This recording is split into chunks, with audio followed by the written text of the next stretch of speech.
আহ, সত্যি এই যে মিডিয়া থেকে যা শুনতে পেয়েছি গতকাল, এবং কিছু ছাত্রছাত্রীরাও ফোন করেছে রাত্রিবেলায়, যে ত্রিপুরা মধ্যশিক্ষা পর্ষদের যিনি প্রেসিডেন্ট, উনি 3 দিন আগে যা বয়ানটা দিয়েছেন, বলেছেন যে বাংলা এবং রোমান হরফে ককবরক বিষয়টা লেখা যাবে, এবং যে বিষয়টাতে নিয়ে বহু আলোচনা চলছিল এটা প্রায় সমাধানের দিকে চলে গেছে। হঠাৎ করে উনি নাকি গতকাল বয়ান দিয়েছেন যে ওনার করার কিছু নেই, এবং বাংলা স্ক্রিপ্টে ককবরকটাকে লিখতে হবে। উনি যে এই ইউটার্নটা নিয়েছেন, ইট ইজ দুর্ভাগ্যজনক, এবং আমি মনে করি পার্সোনালি, আগেও বলেছি, যেটা আমাদের রাজ্যের আইন শৃঙ্খলার অবনতির একটা কারণ হয়ে দাঁড়াতে পারে। ককবরক বিষয়টা আজকে থেকে 17-18 বছর আগে যেভাবে চলছিল, বাংলা এবং রোমান হরফে এটা লেখা হতো, হঠাৎ করে এইবার রোমান হরফে লেখা যাবে না, এই বিষয়টা কিন্তু এটা এখানেই থেমে থাকবে না। এবং আমি কেন বলছি বারবার যে আইন শৃঙ্খলার অবনতি হবে, student community will come up with agitation.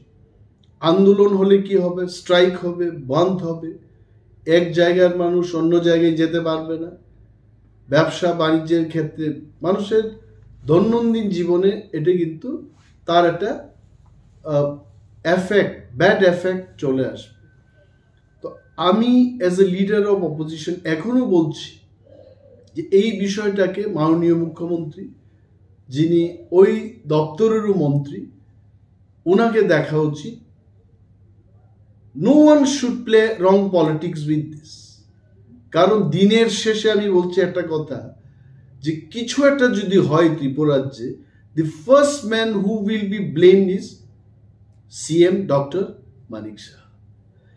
কে কাকে কি সাজেশন দিয়েছে, কার সাজেশনে এটা হচ্ছে, বোর্ড প্রেসিডেন্ট 3 দিন আগে যেটা বলেছে যে ককবরকটাকে রোমান হরফেও লেখা যাবে, বাংলায়ও লেখা যাবে, এই লোকটা হুট করে 3 দিনের পর এই ধরনের বয়ান নিয়ে আসবেন। I am sure something is being played behind the curtain, কিছু একটা চলছে। কিন্তু আন্দোলনের পরিণতি এবং আইন শৃঙ্খলার অবনতির কারণ, এই দায়ভারটা কার কার ঘাড়ে চাপবে, এটা তার জন্য কিন্তু সরকার এবং মাননীয় মুখ্যমন্ত্রী দায়ী থাকবে। আমার মনে হয় it is my suggestion to the government, my humble suggestion. আমি গভর্নমেন্টকে, আমি সেই ব্যক্তি নই যে গভর্নমেন্টকে সঠিক বা সাংঘাতিক কিছু পরামর্শ দিতে পারবো, কিন্তু আমার মনে হচ্ছে যে মাননীয় মুখ্যমন্ত্রী এই বিষয়টাকে গুরুত্ব দিয়ে দেখে যেভাবে আগে চলতো ওইভাবেই করলে পরে কিন্তু ভালো হবে।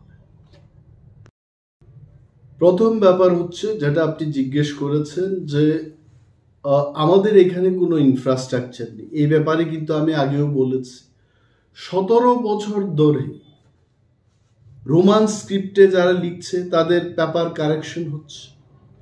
তাহলে ওই টিচাররা কোথা থেকে আসলো তখন?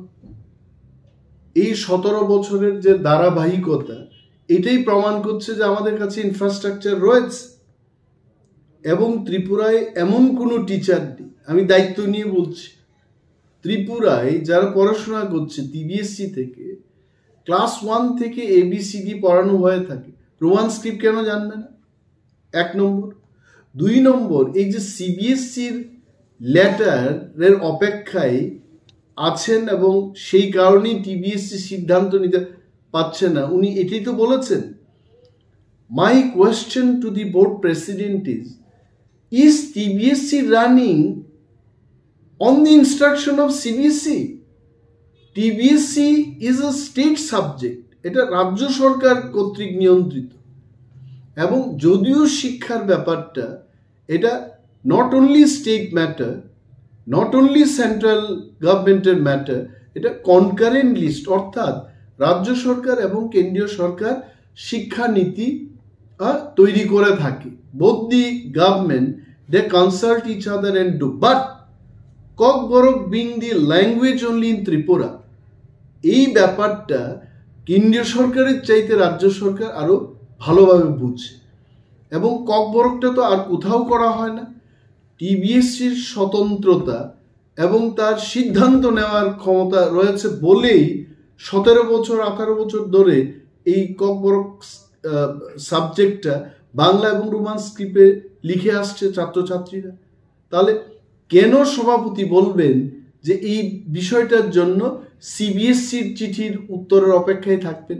It is absolutely baseless. আমি আবারও বলছি যে মাননীয় মুখ্যমন্ত্রী, যিনি দপ্তরের ভারপ্রাপ্ত মন্ত্রী, আজকে রাজ্যে যদি আন্দোলন হয় এটাকে নিয়ে, জনজীবন হ্যাস্তন্যস্ত হবে, হতে পারে আমি বলছি। আর যদি হয়, if anything goes wrong in this state, who will be responsible for this? CM এবং যারাই ওনাকে সাজেশন দিচ্ছে। I don't know, everything was all right 3 days before. সম্পূর্ণ people started welcoming, appreciating the government, appreciating the honourable CM. হঠাৎ করে এই জায়গায় আবার ওনারা চলে যাবেন, এটা কিন্তু দেখার ব্যাপার আছে। My appeal, my humble suggestion to the government is, আগের যে প্রথা ছিল সেই প্রথাটিতে চালু থাকুক, এটাই আমার বক্তব্য থাকে।